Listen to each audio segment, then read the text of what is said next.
All right, welcome everyone. This is a series I'd like to call Andrew's Dota Talks, and basically, I'm not a professional.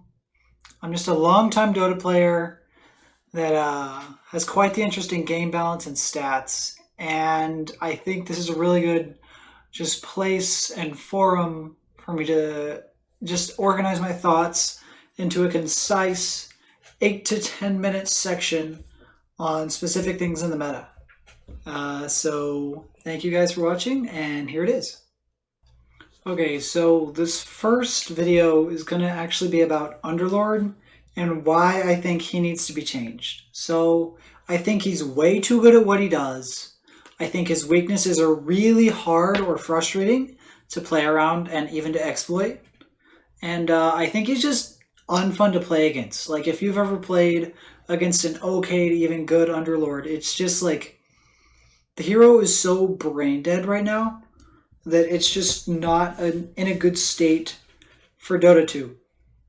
And I can show you this as of patch 7.27c, that is. So if it's past that and he's changed, don't take this into 100% consideration. But as of 7.27c, this is what I think. I think he's way too good and way too easy to win games with at most ranks. And I can show you this using personal experiences and personal games with the hero and statistics from dotabuff.com. Okay, so my first reason is that he's too good at what he does, and the counterplay for him is not achievable to a level where you can consistently beat him. And this is from dotabuff.com as of 8/19/2020, so August 19th, 2020. His worst matchup has a 49.9% win rate. That means the hero that counters him the absolute most wins 50.019. So not even 51% win rate, his worst counter. So if a hero is so good that he has a 50% win rate against everyone in the cast except for one hero by 0.1%, that's a clear sign that this hero is overperforming in every bracket it's in. It's not just an easy hero at low ranks. It's an easy hero at all ranks.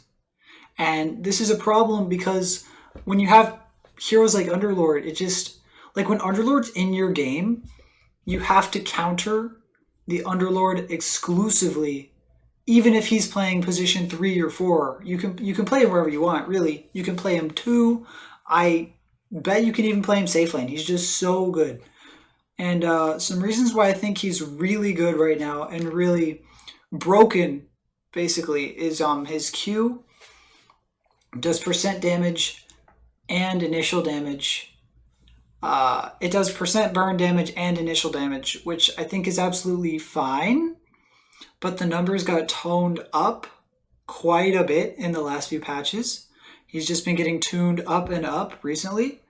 He's like, let me show you some of his item win rates. All right, so here is the most used, and it goes down from the top in like the quantity of games played with these items. His most used full item is Guardian Greaves, which is a fine item. I don't think there's anything wrong with any of these items in the list right now. I think the problem is with Underlord's passive, his root, and his other, his atrophy aura and the damage, and these extra items, he becomes such a powerful character so quickly into the game, and he also is a late game unkillable monster. So as you can see with some of these items, let's go through some of these, right? So Guardian Greaves. Guardian Greaves has been played in an absolutely ton of recorded matches. And it has almost a 65% win rate.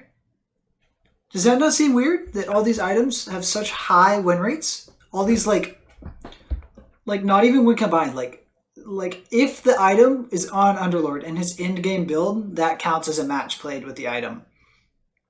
So all these look quite absurd, but then you see Shiva's Guard down there. Shiva's guard has a 73% win rate on Underlord, and this is because his atrophy aura reduces the damage everyone around him deals. And that's just so busted in team fights, because even if you're playing against a carry like Dro, like Anti-Mage, like Furion, like... I know Furion's not like the greatest auto attacker, but like they can chunk you, right? But with Shiva's and his atrophy aura, like you're not getting through this guy. And if you have to spend your entire team focusing down an offlaner, like he's like Axe, if Axe had a built-in 40% damage reduction on his passive and extra auto attack damage with it, like constantly. It's not just armor, it's straight damage reduction.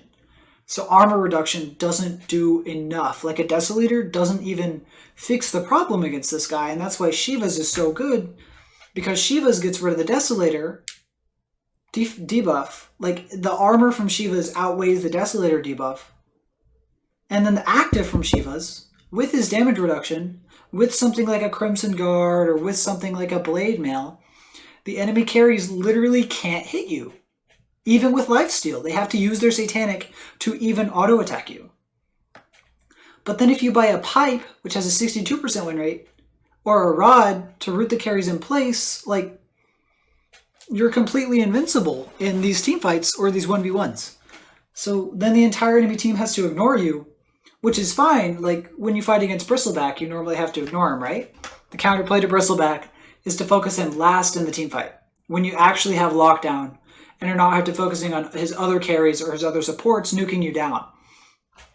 But the problem with playing like that against Underlord is his passive, Atrophy Aura, gives him auto attack damage, so he does as much damage as your safe laners with his auto attacks, even more. Like his attack speed's a little slower, but if he gets an Assault Curious, if he gets something else going on, even just through levels or attributes, like, his attacks do so much damage, even off farming like 2-3 creep waves and a jungle camp. Like, this man is hitting absurdly hard. So to recap, he's like Bristleback. If Bristleback always had Bristleback on 360, applied to every enemy hero, and got bonus auto attack damage. Ludicrous auto attack damage, I should say, not just like 40. It's insane. So that's why I think this hero is currently too good at what he does, and his weaknesses can't be exploited. Because against a hero like Axe, right? You can get Mana Break, so he can't taunt you. But Mana Break against Underlord is just useless because you don't do any damage, right? You burn his mana. Like, okay, let's say we're playing as Juggernaut, right? I think Juggernaut is one of his best counters right now, along with Klinks. Juggernaut, I think at least, would perform good against Underlord because he can put out his heal aura with his W, or he can use his Q to hit Underlord because it doesn't count as an auto attack, right?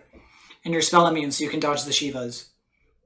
And I think his ult would be good to blow up the supports without getting caught in the rod of a Tos or Underlord's W root spell. So even his best counter, you can see so many flaws with this plan. Like, say Juggernaut uses ult to kill a support, right? Well, then he's stuck in the backline. Underlord presses Rod, or his W, or one of his teammates uses Lockdown, and then you're instantly doing no damage outside of ult, and then you're dead, right? So I just think Underlord is really unfair right now. I think he's unfair to play against, and I think he's incredibly good right now. So if you're trying to win games, I would definitely pick up Underlord.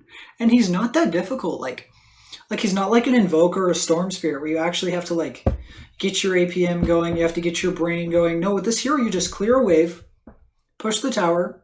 If you get gone on, you click your active ability. Like, you click your active item, you click your root, and then you TP out wherever you want. You can just TP to a different lane with your ult. It can't be canceled.